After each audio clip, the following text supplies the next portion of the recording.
वंदे मातरम. नमस्कार देशबांधवांनो, मी राजन वडके. तुम्ही पाहत आहात क्रांतीवीरांची माहिती देणारी मालिका स्मरणगाथा क्रांतीवीरांची. देशबांधवांनो, प्रीतिलता वड्डेदार हे नाव कधी ऐकलंय? प्रीतिलता ही सशस्त्र क्रांतिलढ्यातील देशातील पहिली महिला क्रांतिकारक, जिच्या नावाची ब्रिटिशांना दहशत होती. भारताच्या स्वातंत्र्यासाठी पुरुष क्रांतिकारकांप्रमाणेच सशस्त्र क्रांतिकार्यात प्रीतिलता आघाडीवर होती. पहाडतळी स्टेशनजवळील क्लबवर हल्ला करून 15 इंग्रज अधिकाऱ्यांना यमसदनी पाठवण्याच्या योजनेत ती सक्रिय सहभागी होती. चला तर जाणून घेऊयात महिषासूर मर्दिनीसारखं कर्तृत्व गाजविणारी पहिली महिला क्रांतिकारक प्रीतिलता हिच्या क्रांतिकार्याची माहिती. तत्कालीन पूर्व भारतातील, अर्थात आताचा बांगलादेश, चितगाव जवळील ढोलघाट या गावात सामान्य कुटुंबात जन्मलेल्या प्रीतिलता हिच्या वडिलांचं नाव जगबंधू वड्डेदार तर आईचं नाव प्रतिभा वड्डेदार होतं. बालपणी आईकडून पुराणातील दुर्गा, इतिहासातील राजमाता जिजाबाई, राणी पद्मिनी, राणी चेन्नम्मा, राणी लक्ष्मीबाई अशा वीरांगनांच्या गोष्टी ऐकून प्रीतिलता प्रेरित होत असे. पारतंत्र्यात असलेल्या आपल्या देशासाठी आपणही काहीतरी करावं अशी भावना तिच्या मनात लहानपणापासूनच निर्माण झाली होती. अभ्यासात अत्यंत हुशार असलेली प्रीतिलता डॉक्टर खस्तागिरी शासकीय कन्या विद्यालयात शिक्षण घेत होती. शालेय जीवनात ती बालचर संस्थेची सदस्य झाली. तिथं विद्यार्थ्यांना सेवाभाव आणि शिस्तीचे धडे शिकवले जात. या संस्थेतील सदस्यांना ब्रिटिश सम्राटाच्या प्रती एकनिष्ठ राहण्याची शपथ घ्यावी लागत होती. इतिहासातील वीरांगनांच्या गोष्टी ऐकलेल्या प्रीतिलताला संस्थेचा हा नियम खटकत होता. ती बेचैन होत होती. त्याचवेळी तिच्या मनात क्रांतीचं बीज रोवलं गेलं. 1927-28 मध्ये विशेष प्रावीण्य प्राप्त करून ती मॅट्रिकची परीक्षा उत्तीर्ण झाली. त्यानंतर 1929 मध्ये तिनं ढाका येथील इडेन कॉलेजमध्ये प्रवेश घेतला. इंटरमिजिएट परीक्षेत ती संपूर्ण ढाका बोर्डात 5वी आली होती. नंतर ती कलकत्त्यातील बेथून कॉलेजमधून 1930 मध्ये तत्त्वज्ञान या विषयात पदवी परीक्षा उत्तीर्ण झाली. दरम्यान देशभक्तीनं प्रेरित असलेल्या आणि स्वातंत्र्यासाठी काहीतरी धाडसी कार्य करण्याची उर्मी असलेली प्रीतिलता कॉलेजमध्ये असतानाच क्रांतिकार्याकडे ओढली गेली होती. क्रांतिकार्यात कार्यरत असलेल्या रामकृष्ण बिश्वास यांना ती भेटत असे. क्रांतिकार्यातील तिच्या सहभागाच्या संशयानं ब्रिटिशांनी तिची पदवी रोखून धरली होती. शिक्षणानंतर प्रीतिलतानं कुटुंबाच्या मदतीसाठी शिक्षकी पेशा पत्करला. ढोलघाटला परत आल्यावर तिनं नंदनकानन शाळेची मुख्याध्यापिका म्हणून पदभार स्वीकारला. शाळेत नोकरी करत असतानाच तिची भेट प्रसिद्ध क्रांतिकारक सूर्यसेन यांच्याशी झाली. ती त्यांच्या पथकाची सक्रिय सदस्य झाली.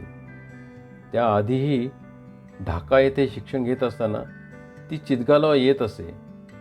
तेव्हा क्रांतिकारकांची तिची भेट होत असे. क्रांतिकारक अत्यंत घाबरट आहेत अशी तक्रार ती तिच्याबरोबर शिक्षण घेणाऱ्या मैत्रिणींजवळ करत असे. मात्र सूर्यसेन यांची भेट झाल्यानंतर क्रांतिकारकांबद्दलचा तिचा गैरसमज दूर झाला. सूर्यसेन यांच्या विचारानं ती भारावून गेली. चितगावच्या युरोपियन क्लबमध्ये एक फलक लावण्यात आला होता. त्यावर कुत्री आणि भारतीयांना प्रवेश नाही असं लिहिण्यात आलं होतं. हा फलक पाहून प्रीतिलता हिला संताप येत असे. जोपर्यंत भारतीयांना त्यांचा सन्मान परत मिळवून देणार नाही तोपर्यंत स्वस्थ बसणार नाही अशी शपथ तिनं घेतली होती. ब्रिटिशांपासून बचावासाठी सूर्यसेन अज्ञातवासात असताना प्रीतिलता आणि त्यांची एकदा भेट झाली. त्यावेळी रामकृष्ण बिश्वास अलीपूर जेलमध्ये होते. त्यांना भेटणं सोपं नव्हतं. मात्र वेषांतर करण्यात तरबेज असलेल्या प्रीतिलता हिनं पुरुषी वेषांतर करून रामकृष्ण यांचा पुतण्या म्हणून जवळपास 40 वेळा तुरुंगात जाऊन त्यांची भेट घेतली होती. मात्र एकाही ब्रिटिश अधिकाऱ्याला तिचा संशय आला नाही. तिची बुद्धिमत्ता आणि चतुराईमुळं ती सूर्यसेन यांच्या हिंदुस्थान रिपब्लिकन आर्मीची सैनिक झाली. निर्मल सेन याच्याकडून तिनं शस्त्र चालवण्याचं प्रशिक्षण घेतलं. एक दिवस पूर्व बंगालच्या गलघाट येथे पोलिसांनी क्रांतिकारकांना घेरलं होतं. या क्रांतिकारकांमध्ये अपूर्व सेन, निर्मल सेन, प्रीतिलता, सूर्यसेन आदी होते. सूर्यसेन यांनी पोलिसांवर हल्ला करण्याचा आदेश दिला.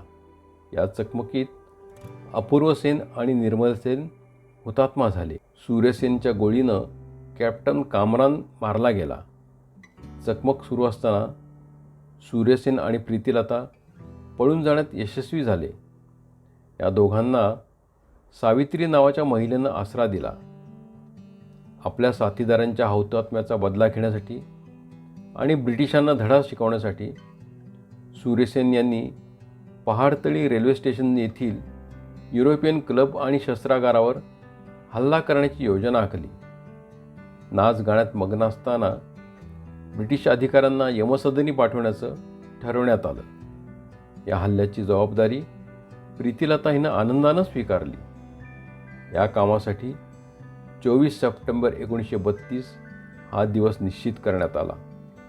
ठरल्याप्रमाणे पुरुषाच्या वेशातील प्रीतिलता आणि सहकारी क्रांतिकारक पूर्ण सशस्त्र तयारीनिशी 24 सप्टेंबरच्या रात्री युरोपियन क्लबवर जमा झाले. अशा कामगिरीवर जाताना वेळप्रसंगी आत्मबलिदानासाठी प्रीतिलता तिच्याबरोबर पोटॅशियम सायनाईड ठेवत असे. क्लबवर पोचल्यावर तिनं बाहेरून क्लबच्या खिडकीत बॉम्ब फेकला. बॉम्बस्फोट होताच तिच्यासह साथीदार क्रांतिकारकांनी ब्रिटिश अधिकाऱ्यांवर गोळीबार सुरू केला. त्यावेळी एकच हलकल्लोळ माजला. ब्रिटिशांची पळापळ सुरू झाली.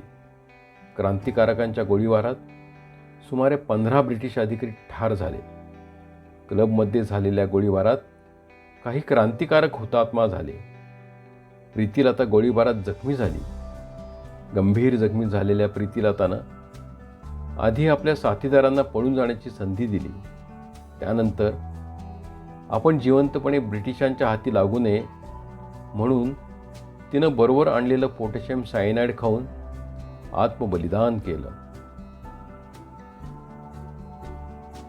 देशबांधवांनो, स्वातंत्र्यासाठी वयाच्या केवळ 21व्या वर्षी हौतात्म्य पत्करणाऱ्या प्रीतिलताबद्दल आणखी एक महत्त्वाची गोष्ट तुम्हाला माहिती आहे. कलकत्त्यातील बेथून कॉलेजमधून 1930मध्ये प्रीतिलता तत्त्वज्ञान या विषयात अव्वल गुणांनी पदवी परीक्षा उत्तीर्ण झाली होती. मात्र ब्रिटिशांनी तिची पदवी रोखून ठेवली होती. कलकत्ता विद्यापीठानं तब्बल 80 वर्षानंतर तिची ही पदवी 1912मध्ये तिला मरणोत्तर प्रदान केली. भारत माता की जय.